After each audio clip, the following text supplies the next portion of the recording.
Triangle Strategy, probably the stupidest name for a game in years. I would say it's right up there with Seduction of the Condominium Wives, or Leisure Suit Larry's passionate Patty in pursuit of the pulsating pectorials. Okay, maybe not that bad, but what Triangle Strategy lacks in its title, it makes up for in what really matters, being a good video game. Developed by Square Enix, Triangle Strategy is an SRPG with a combat system like Final Fantasy Tactics, a story like Game of Thrones, and an art style like Octopath Traveler. 3 awesome pieces of media, how can you go wrong, right? No, really, I think it would be pretty hard to go wrong. Triangle Strategy tells an engaging political story and has a great combat system presented in all that nostalgia-y goodness. So if you're a fan of the SRPG genre, this is definitely a title worth playing. Before we begin, if you found this review helpful, do me a favor and hit that like button and sub for more RPG videos, it would help me out a lot. Also, let me know if you like Triangle Strategy in the comments below. Alright, let's get into it.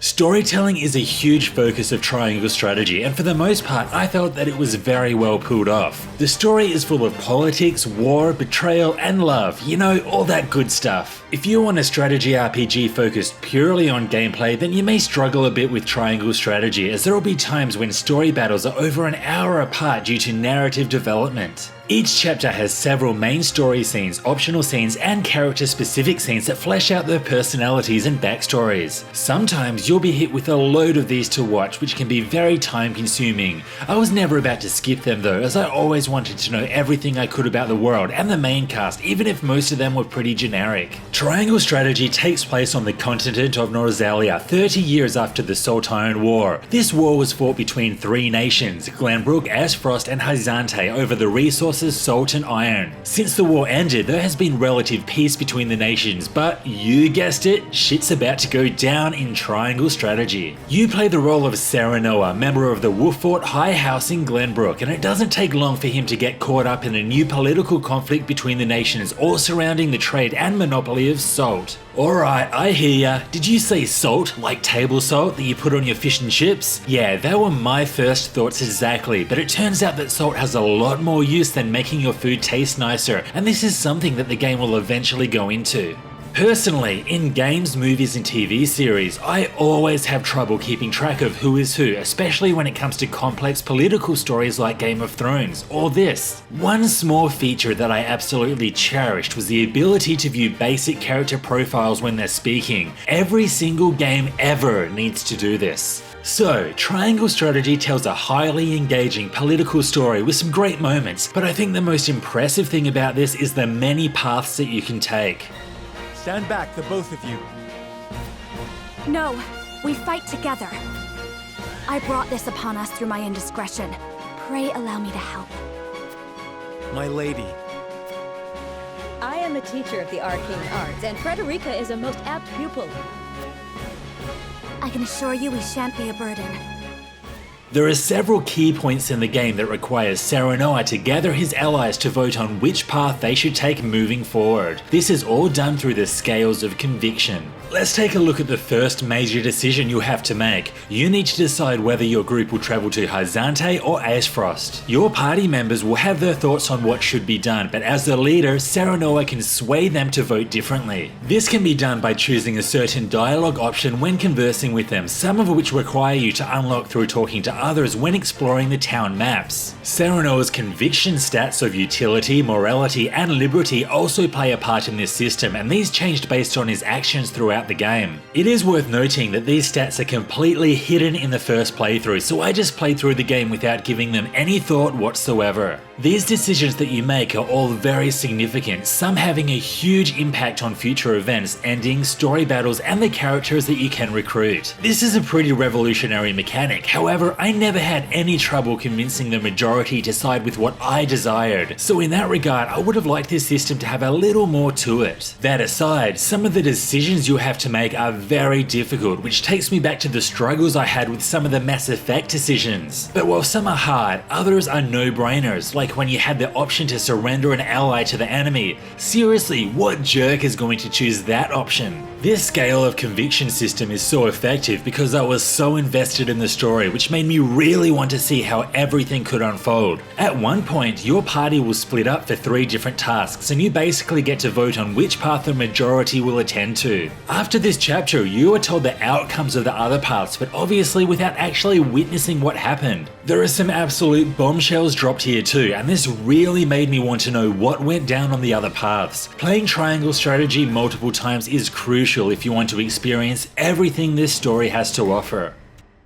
As you would probably agree, triangle strategy looks pretty good. I really do like this HD 2D style and think it works great in the context of a strategy RPG. The sprites and backgrounds are all distinct and detailed, but this whole graphical style does appear a bit blurry at times, and this took me a while to adjust to. Still, I'm a sucker for these kind of visuals. All of the main story scenes are fully voiced, which is nice, but these voice actors are a bit hit and miss. Some voice acting sounds like they've just picked up an everyday Joe off the street, and nothing against Joes, I'm sure they're all great people. It also would have been nice if this voice acting was extended to NPC dialogue, as there is quite a bit of reading you'll need to do during these exploration parts. Composer Akira Senju has been in the TV and anime scene for years, but this is his first role as a video game composer. He did a pretty decent job. Some of the tracks in Triangle Strategy are catchy and memorable, with the combat themes doing more than enough to set the atmosphere during these lengthy strategic battles.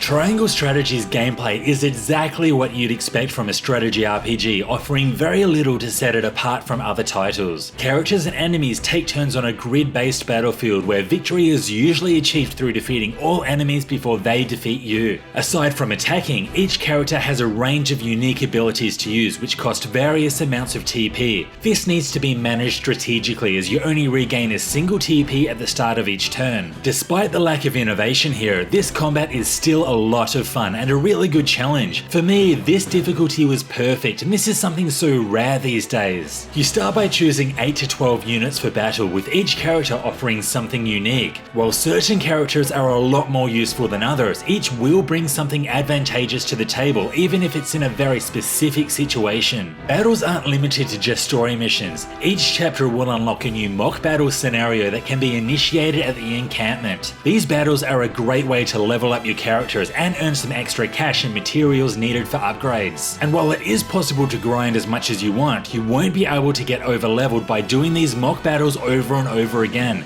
If a character is at a much higher level than an enemy, they'll only receive 1 EXP per turn. This is not only great in ensuring that you can't easily over level, but it also makes it very easy for lower leveled characters to catch up to the rest of the party if you haven't used them for a while. Triangle Strategy hit the nail on the head in terms of difficulty and balance.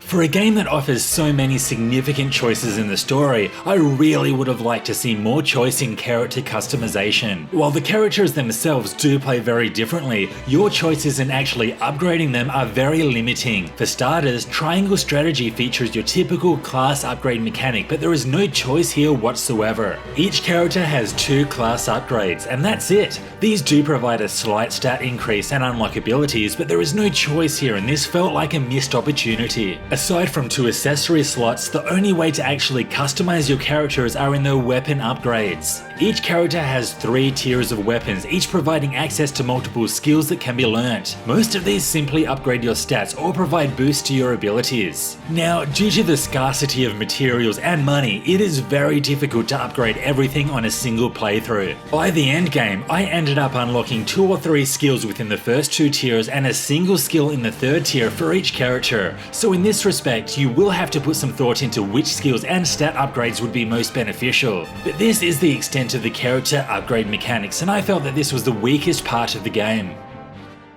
Very rarely do I finish an RPG and immediately want to jump right back in for a second playthrough. Upon finishing my 40-hour Triangle Strategy playthrough, that is exactly what I wanted to do. This is all because of the storytelling. Not only does Triangle Strategy tell a highly engaging political tale, but the way that it's told is absolutely worthy of praise. The Scales of Conviction system allows your team to vote on which narrative path to take, and this is really cool, but it also means that you miss out on a lot, requiring multiple playthroughs. playthroughs. When you're not watching the many scenes unfold, it's all about the combat. While this strategic combat doesn't offer anything truly unique, it is still a lot of fun and a well-balanced challenge. If there was one big area for improvement, it would be the character customization system. I was left wanting more ways to customize my team of warriors. Have you played Triangle Strategy yet? What did you think? Let me know in the comments below. This was Hellfire RPGs, thanks for watching. If you like this, hit the like button and also sub for more RPG content.